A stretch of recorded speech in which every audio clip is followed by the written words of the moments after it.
Good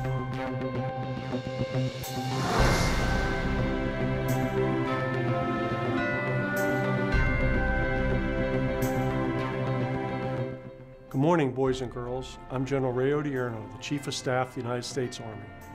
And I want to thank you for taking the time to celebrate this very important holiday, Veterans Day. Made up of the heads of each military branch, the Joint Chiefs of Staff directly advised President Obama on military operations in Iraq and Afghanistan and other military functions at home and abroad. My colleague, General James Amos, is currently serving as the Commandant of the Marine Corps. Today, he'll be explaining to you the significance of the Purple Heart. I'm General Jim Amos of the United States Marine Corps, and it's my privilege to serve as the Commandant of the Marine Corps. When we celebrate Veterans Day, we recognize and honor all American men and women who have served in our nation's armed forces, both past and present. Among these group of veterans, there are some who have received special recognition for their extraordinary sacrifice. When a service member wears this medal, other service members give that individual great respect.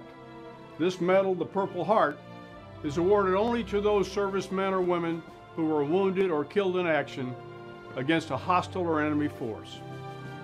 The Purple Heart is perhaps the most unique of all military awards because it cannot be earned by exceptional service or achievement alone. It can only be earned through one thing: sacrifice.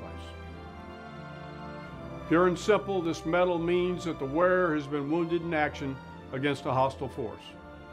It's not so important to know what happened as much as it is to know that the person wearing the Purple Heart shed his or her blood to defend freedom, democracy, and the security of the United States. That's a big deal.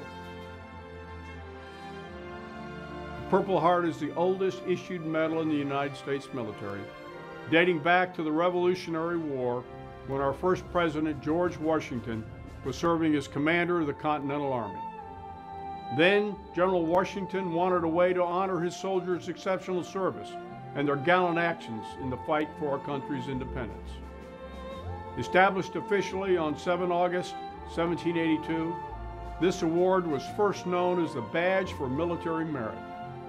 Back then, it was a hand-sewn piece of purple material cut in the shape of a heart and featured the word merit in the center, flanked by olive branches. In 1783, George Washington issued the only known badges for military merit to 3 sergeants in recognition for their meritorious actions during the Revolutionary War. For the next century and a half, this award faded into history and people forgot about it. And it wasn't until 1942, during World War II, that President Roosevelt officially established that the Purple Heart Medal be awarded to all service members who were wounded or killed in action in contact with the enemy. When I pin the Purple Heart Medal on our wounded warriors, it upholds the lineage of this important award. Understanding the history and meaning of the first military award, dating all the way back to our first president, is another way that we can honor and appreciate Veterans Day. As you celebrate Veterans Day this year, take time to think about the service and sacrifice of all military men and women that have served throughout the history of our great nation. All of their contributions in defense of our Constitution have resulted in the freedoms that we enjoy every day. Please stand with me and recite the Pledge of Allegiance. I pledge allegiance to the flag of the United States of America and to the republic for which it stands, one nation, under God, indivisible, with liberty and justice for all.